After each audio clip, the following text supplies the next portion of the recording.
अपना ज्ञान बढ़ाइए। प्रश्न, संसदीय शब्दावली में प्रस्ताव से क्या अभिप्राय है? उत्तर, संसदीय शब्दावली में प्रस्ताव का अर्थ है सभा से उसका निर्णय जानने के उद्देश्य से किसी सदस्य द्वारा सभा में कोई औपचारिक प्रस्ताव प्रस्तुत किया जाना। इसे इस प्रकार प्रस्तुत किया जाता है कि यदि इसे स्वीकार किया जाए तो ये सभा का निर्णय अथवा इच्छा को व्यक्त करेगा। प्रस्तावों को मोटे तौर पर 3 श्रेणियों में बांटा जा सकता है: मूल प्रस्ताव, स्थानापन्न प्रस्ताव और गौण प्रस्ताव। मूल प्रस्ताव स्वतः पूर्ण एवं स्वतंत्र प्रस्ताव है जिसे किसी विषय के संदर्भ में प्रस्तावकर्ता लाना चाहता है, अर्थात सभी संकल्प मौलिक प्रस्ताव हैं। जैसा कि नाम से पता चलता है, स्थानापन्न प्रस्ताव को किसी नीति अथवा स्थिति अथवा वक्तव्य या किसी अन्य मामले पर विचार करने के लिए मूल प्रस्ताव के विकल्प के रूप में लाया जाता है। गौण प्रस्ताव ऐसा प्रस्ताव है जो दूसरे प्रस्ताव पर निर्भर करता है अथवा उससे संबंधित होता है अथवा सभा की किन्हीं कार्यवाहियों के फलस्वरूप उत्पन्न होते हैं।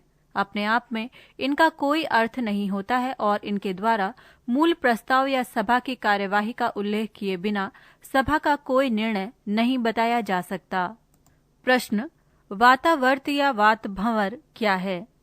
उत्तर, किसी निम्न दाब केंद्र के चारों ओर तेजी से चक्कर लगाती हुई वायु की भ्रमणशील राशि है। इसकी उत्पत्ति स्थानीय भूतल के अति उष्णन अर्थात हीटिंग तथा तीव्र संवहन के परिणाम स्वरूप होती है। इसमें पवनें बाहर से केंद्र की ओर चलती हैं और ऊर्ध्वाधर स्तंभ के रूप में अधिक ऊंचाई ऊपर उठती हैं। ये स्थानीय तथा लघु आकार का होता है तथा ऊर्ध्वाधर और झुके हुए अक्ष के सहारे आगे बढ़ता है। कुछ दूरी तक चलने के पश्चात ये समाप्त हो जाता है। ये चक्रवात का अति लघु रूप होता है। प्रश्न, वादी क्या है? उत्तर, ये शुष्क एवं अर्धशुष्क मरुस्थलीय भागों में पाई जाने वाली शुष्क घाटी है जिसमें कभी कभी आकस्मिक वर्षा होने पर भी जल प्रवाहित होता है। इसकी दीवारें प्रायः खड़ी होती हैं तथा तली सपाट होती है। आकस्मिक वर्षा से वादी में बाढ़ आ जाती है, किंतु रेत में जल के रिसाव तथा अत्यधिक मलबा के अभाव से सरिताएं कुछ दूर तक चलकर मरुस्थलों में विलीन हो जाती हैं। वादी एक अरबी शब्द है। इसका प्रयोग विशेषतः सहारा अथवा अरब रेगिस्तानों की शुष्क घाटियों के लिए किया जाता है। प्रश्न, वाष्पीकरण या वाष्पन अर्थात इवेपोरेशन क्या है? ये एक प्रक्रिया है जिसमें कोई पदार्थ तरल से वाष्प अवस्था में परिवर्तित होता है। जैसे जल को अधिक गर्म करने पर वो वाष्प का रूप धारण कर लेता है। भूतल पर स्थित जलाशयों अर्थात महासागरों, सागरों, झीलों, नदियों आदि का जल सूर्यताप से गर्म होकर जलवाष्प का रूप धारण करके वायुमंडल में पहुंचता है। भूमंडल के विभिन्न भागों में वाष्पीकरण की मात्रा में पर्याप्त भिन्नता पाई जाती है। भूतल पर प्राप्त होने वाले सूर्यताप की मात्रा, वायु का तापमान, वायुमंडल में विद्यमान जलवाष्प की मात्रा, जल की सतह की प्रकृति, प्रचलित पवन आदि कारकों द्वारा वाष्पीकरण की दर निर्धारित होती है। उच्च तापमान, तेज पवन प्रवाह और विस्तृत जल सतह की उपस्थिति में वाष्पीकरण की मात्रा सबसे अधिक होती है। प्रश्न, अवांतर ग्रह या क्षुद्र ग्रह क्या हैं?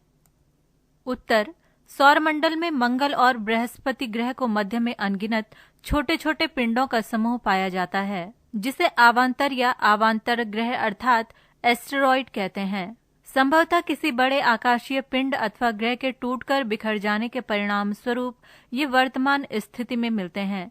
इनकी संख्या लगभग 1.1 से लेकर 1.9 मिलियन तक है। इनमें से कुछ की व्यास तो कई सौ किलोमीटर तक है, जबकि अनेक छोटे अवांतरों का व्यास मात्र कुछ किलोमीटर तक ही है। अवांतरों का समूह सूर्य की परिक्रमा करता है, किंतु प्रत्येक का कक्षतल पृथक पृथक होता है। प्रश्न, अभिगमन क्षेत्र अर्थात कम्यूटर्स जोन क्या है?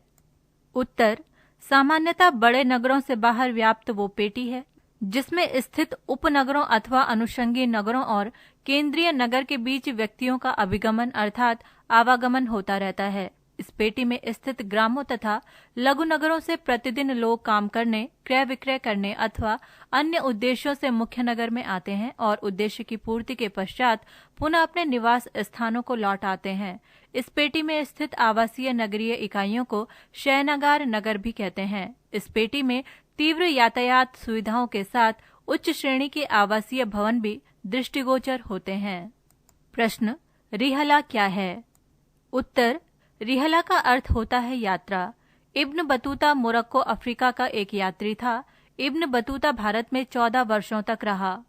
उसने मोहम्मद शाह तुगलक के शासन में 10 वर्षों तक काजी का काम किया। सुल्तान ने उससे किसी बात पर नाराज होकर उसे निकाल दिया, परंतु जल्दी ही सम्राट को अपनी गलती का एहसास हुआ और उसने बतूता को चीन की यात्रा पर भेजने का निश्चय किया।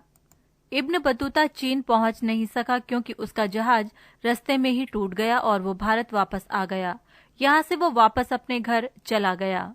यहाँ उसने अपनी यात्राओं का रिहला शीर्षक के अंतर्गत वर्णन लिखा।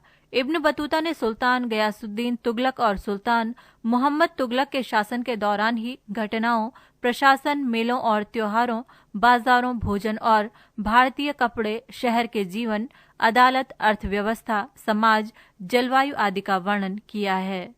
उसने अपना ये काम अफ्रीका में रहते हुए पूरा किया था और उसे भारत के किसी भी शासक का कोई प्रलोभन और भय नहीं था। इसलिए उसके लेखन को भारतीय इतिहास के एक प्रामाणिक स्रोत सामग्री के रूप में माना गया है। प्रश्न, अविश्वास प्रस्ताव से क्या अभिप्राय है? उत्तर, लोकसभा की प्रक्रिया तथा कार्य संचालन नियम के नियम 198 में मंत्रिपरिषद में अविश्वास का प्रस्ताव प्रस्तुत करने हेतु प्रक्रिया निर्धारित की गई है। इस प्रकार के प्रस्ताव का सामान्य स्वरूप इस प्रकार है कि ये सभा मंत्रिपरिषद में विश्वास का अभाव प्रकट करती है। अविश्वास प्रस्ताव को किसी कारण पर आधारित होने की कोई आवश्यकता नहीं है। जब सूचना में कारण उल्लिखित होते हैं और उन्हें सभा में पढ़ा जाता है, तब भी वे अविश्वास प्रस्ताव का भाग नहीं बनते हैं। पृष्ठ संख्या 186।